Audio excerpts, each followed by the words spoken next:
সুপ্রভাত, কেমন আছো তোমরা সবাই? মালদা জেলার ছোট্ট একটি গ্রাম থেকে আমি লক্ষ্মী। তো আজকে সকালে ঘুম থেকে উঠে শাশুড়ি বৌমা মিলে চলে এসেছি পাটের জমিতে পাট কাটতে। তো এইদিকে দেখো আমাদের পাটগুলো কি সুন্দর হয়েছে। এর আগে বাঁশ দিয়ে দিয়েছি, তার জন্য এই যে সব পাট ঝরঝরা একদম বড় আর তেমনই মোটা হয়েছে। তো পাট কাটতে দেখো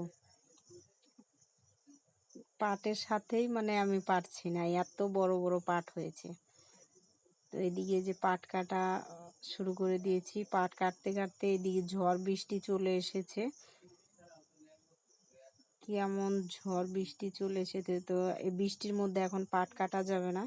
তো এদিকে বাড়ি চলে গেছি, বাড়ি থেকে আবার চলে এসেছি বৃষ্টি যাওয়ার পরে পাটের জমিতে। তো এই যে পাট কাটা শুরু করে দিয়েছি। তো মোটা মোটা হয়েছে দেখে কাঁচি দিয়ে কাটা যাচ্ছে না, আমি দাও দিয়েই কাটছি সব পাট।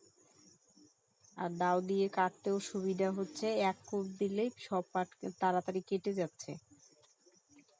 তো এই যে দেখো কি সুন্দর পাট হয়েছে। এই পাট উঠিয়ে তারপরে ভুট্টা লাগাবো। আমাদের এই সবজির জমিতে সব সময় ফসল থাকে, কিছু না কিছু থাকেই।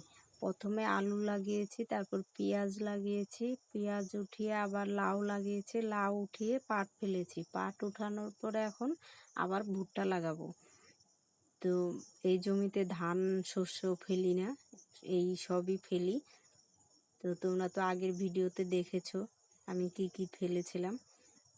তো এখন তাড়াতাড়ি করছি, যেহেতু আজকের জমিতে ট্রাক্টর ঢুকবে চাষ করার জন্য।